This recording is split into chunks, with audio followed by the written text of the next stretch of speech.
সেই মাগুরার আসিয়া নামে আপনার আমার কলিজার টুকরো এই বোনটি হাসপাতালের বেটে ধর্ষিত হওয়ার পর কাতরাতে কাতরাতে এই ধর্ষণের সে নির্মম চিত্র সহ্য করতে না পেরে এই বোনটি আপনার আমার এই কলিজার টুকরো বোনটি শেষ পর্যন্ত দুনিয়ার থেকে বিদায় হয়ে গেল। বরকতময় মাস পাওয়ার পরও এ জাতির ভাগ্যে যে কি আছে জানি না, কারণ এই জাতি এত বরকতময় মাস, এত ফজিলতের মাস পাওয়ার পরও চরিত্র ঠিক হলো না। রমজান মাসের ভিতরেও ধর্ষণ করে জাতির লোক।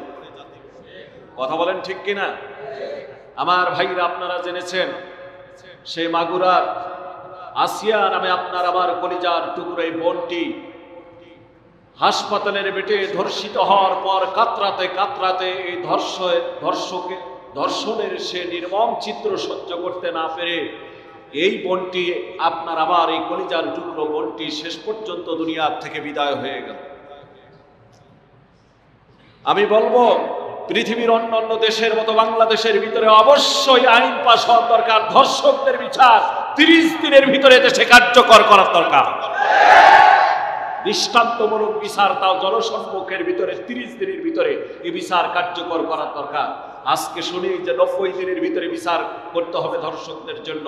কেন? দ্রুত বিচার ট্রাইব্যুনাল গঠন করে ধর্ষকদের 30 দিনের ভিতরে বিচার কার্যকর করা যাবে কি যাবে না? শুধু দরকার হলো সচেতনতা, দরকার হলো স্বচ্ছতা।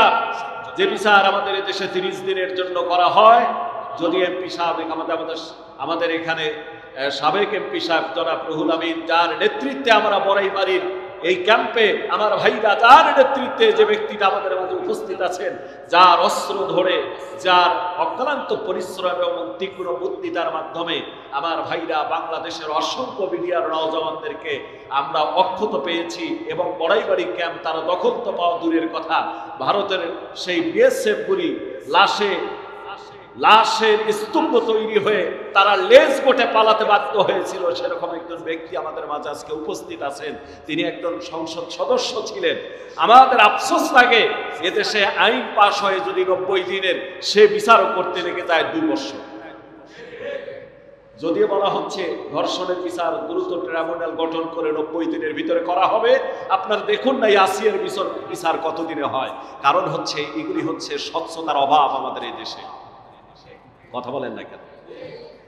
অনেক ফাঁক ফুকুর বের হয়ে যায়। এজন্য ধর্ষকদের ব্যাপারে আমার ভাইরা কোনো ছাড় দেওয়ার সুযোগ নেই। আপনি পৃথিবীর অন্যান্য রাষ্ট্রের ভিতরে দেখুন, অল্প দিনের ভিতরে বিচার কার্যকর, কোনো মাপ নেই। জনসম্মুখের ভিতরে এসে তাদের ধর্ষকদের বিচার করা হচ্ছে। আমার ভাইরা,